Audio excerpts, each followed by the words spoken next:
Hey, good morning. No, I want to know how to win. I don't want to know what the chosen do. I don't want to know. Most don't.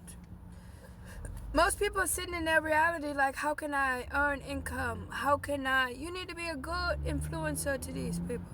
Show them the way. Teach them the way. Tell them how.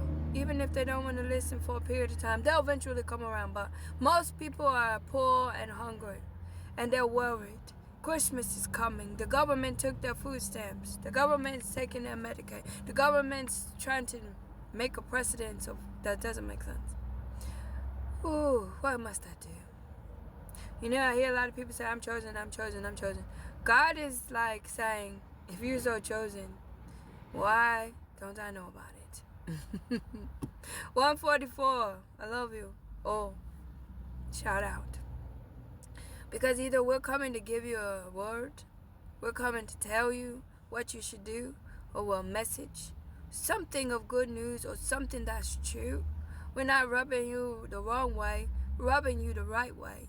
And it may hurt sometimes, and you don't want to hear it sometimes. But listen, I was hurt. In the world, people kept saying this, that, and the third, of how this worked and how this worked for them. But they never wanted to share. They didn't want to share their space, their time, or their energy. They don't want to share. They already made it. Just look at me. Not get anything. Not a time of your day to say a word or encouraging word. Not holding anybody up under your wing. You know why?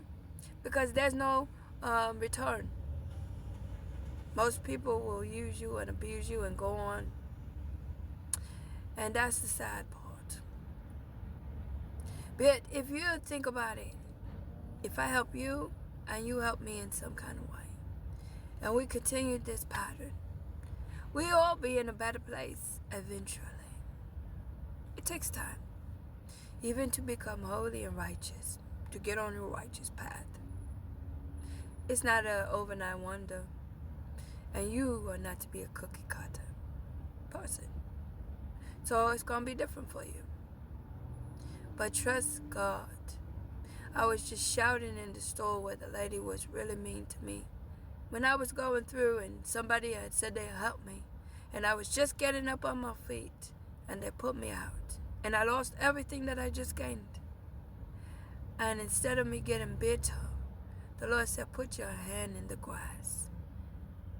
Give back what you feel right now. Don't take it with you.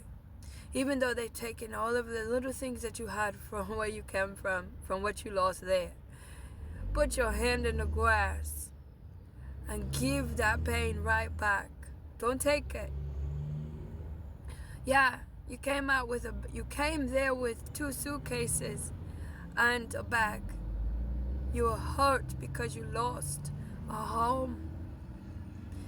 But you came with peace and pure intentions of just gratefulness. And they turn around and smacked you on your face and put you out in 48 hours. With no plan, nowhere to go. Even you had a plan to go there, but now they're going to put you in the fire. I won't be forged by it, is what you will say. But I will come out. And I listen to the Holy Spirit. And if it's not the light hand, it's the dark. The dark hand dropped. And I released all of my pain. All of my situation right then and there. In the grass. Leave it. Don't take it with you. Rejoice. Better days are coming. But we can't keep taking these hits, right? That's why God says, go through it. Learn who's in your camp. Learn who's in your circle. Therefore, then I will release your blessings. Because you're fully aware now. I don't want to release your blessings and you got all these fake people in your circle. Now you're ready to ascend. Go higher. Oh, it's not easy. But what's worth having? If it's nothing to fight, forge, and signify, and justify, and signature. Remembering so you can teach one. I remember hiding to save souls, but it was my mission. It wasn't to be seen. I never wanted to be seen. I don't want to be seen. You know why? Because then you got a target on your back and people want to hurt you. But I fasted and I said, I've been thinking about that, Lord. Now they know who I am.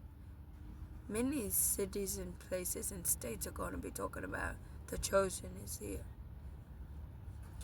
So how must I feel about this? You know that I don't want to be seen like this.